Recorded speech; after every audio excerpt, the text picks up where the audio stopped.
Alleluia, Alleluia, Alleluia,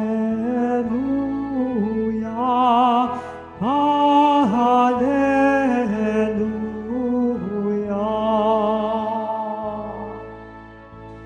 Halina, susi ni David, pinubuksan mo ang langit upang kami ay masagip. Alleluia, Alleluia, Alleluia, Alleluia.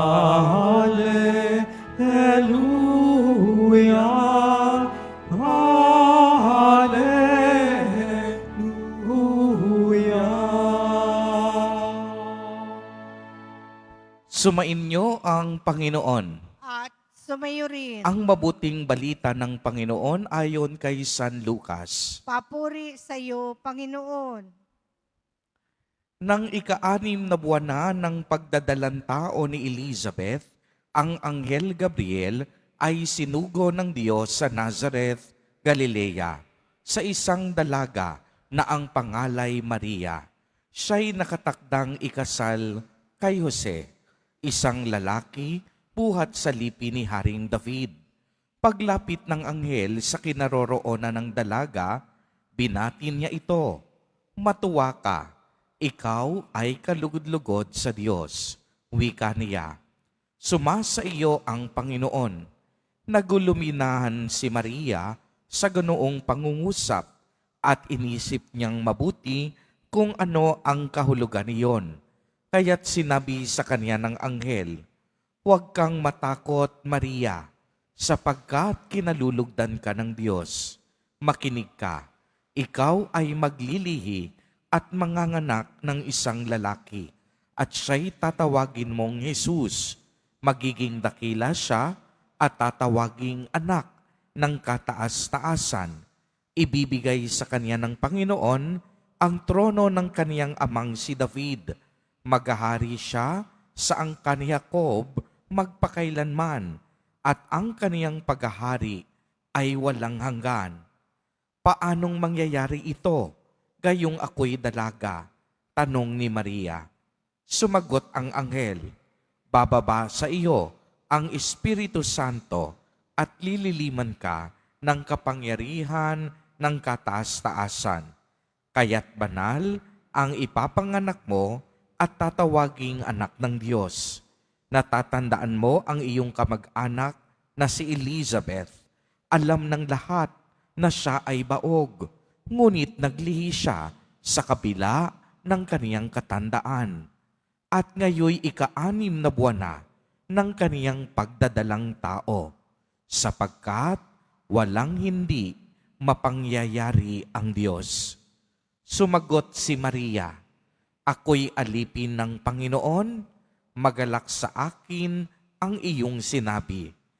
At nilisan siya ng Panginoon. Ang mabuting balita ng Panginoon.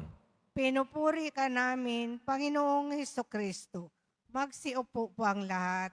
Magandang umaga po sa inyong lahat, mga kapatid kay Kristo. Sa lahat po ng ating mga taga-subaybay sa iba't ibang online platforms at sa lahat ng ating mga kadiboto sa iba't ibang panig ng Pilipinas at maging sa buong mundo kung saan tayo ay naaabot ngayon ng ating live streaming. Mapayapang umaga din po sa inyong lahat. Purihin at dakilain natin ang ating Panginoon, ang mahal na poong Jesus Nazareno. Mga kapatid kay Kristo at mga kadiboto, malugod po namin kayong tinatanggap sa Basilica Minor at Pambansang Dambana ni Jesus Nazareno. Narinig po natin sa ating ebanghelyo ang pagbabalita ng mabuting balita ng kaligtasan kay Maria. Isang mabuting balita na sinabi ng anghel na sa sinapupunan ni Maria ay isisilang ang Mesiyas, ang tagapagligtas ng sanlibutan. Nung una, tila baga nabagabag si Maria sa sinabi ng anghel dahil sa kaniyang pagiging dalaga. Ngunit ipinaliwanag sa kanya ng anghel na ang pagsilang ni Jesus ay magaganap sa kapangyarihan ng Espiritu Santo. Kaya naman, nang marinig ito ni Maria, buong-buo ang kaniyang pagsang-ayon sa plano ng Diyos.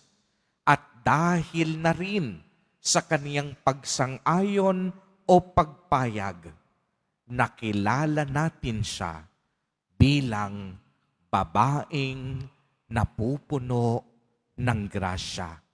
O sa English, full of grace.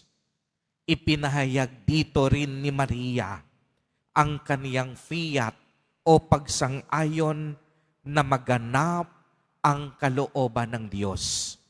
Hinayaan niya na ang plano ng Diyos ang siyang maghari, ang mangyari sa kaniyang buhay.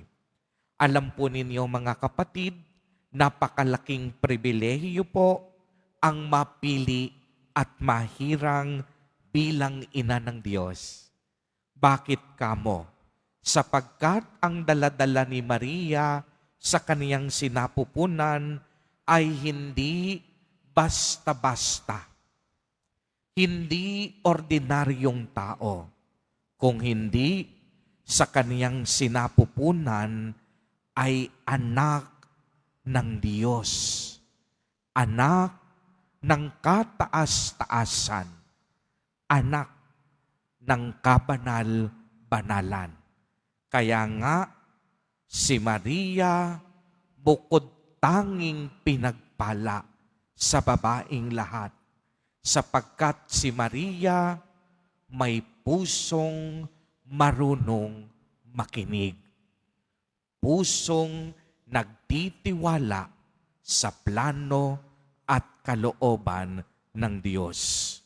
Kaya nga pagmasdan ninyo mga kapatid, kung ang Diyos nga, si Maria, binigyan ng napakalaking pribilehiyo at pagpapala, kung si Maria, kinikilala ng Diyos, tayo pa kayang mga tao ang hindi magparangal at hindi magbigay ng paggalang sa ina ng Diyos. Klarado naman sa ating lahat na si Maria ay hindi Diyos at si Maria hindi natin sinasamba.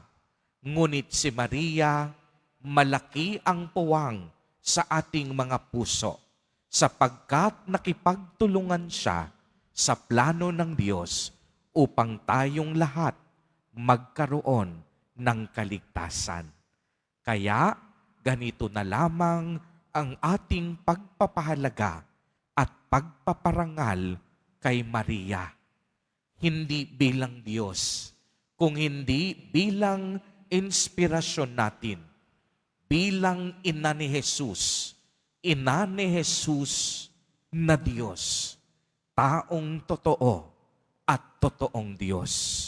Kaya nga mga kapatid, dito napagtanto natin na tunay ngang napakapalad ni Maria. Hindi lang dahil sa kaniyang pagkakahirang, kung hindi si Maria nahawakan, nakasama, naaruga, nahaplos, nayakap niya ang Diyos. Si Maria, nagkaroon ng malaking puwang ang Diyos sa kaniyang puso. Dahil si Jesus Nazareno mismo, itinuring siyang kaniyang ina.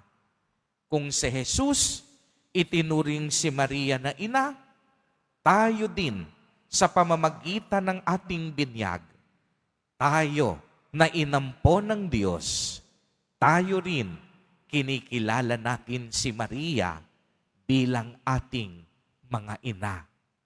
Kaya nga tayo ay nakakalapit sa Kanya upang humingi ng Kaniyang tulong at panalangin.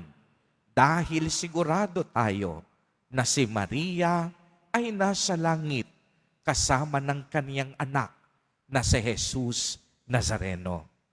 Kaya naman, kung tatanungin tayo kung sino sa ating mga nilalang ang nakaranas ng gayong pribileyo, walang iba maliban kay Maria, ang babaeng bukod tanging pinagpala dahil napakabuti ng Diyos at ang kalooban ni Maria iginagalang, nirerespeto at sinusunod ang nais ng Diyos.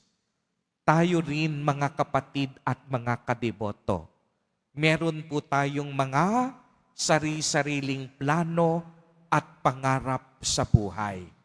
Pero hindi natin alam, ang Diyos may plano din sa ating buhay. Pero dapat nating malaman at mapagtanto kung ano ba ang planong ito ng Diyos sa ating buhay. Malalaman lang natin ito kung tayo ay marunong magdasal at makipag-ugnayan sa Kanya.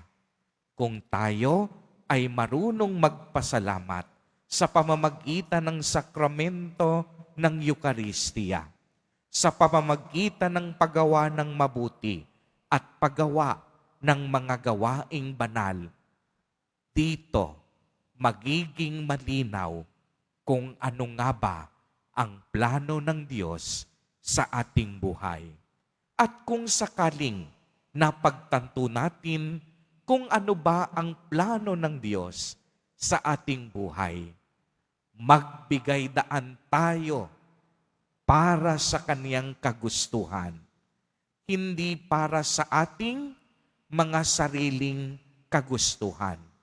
Kung hindi, ang plano ng Diyos, nawa ang siyang maghari sa ating buhay. Mga kapatid kay Kristo at mga kadiboto, si Maria nakinig at tumagon.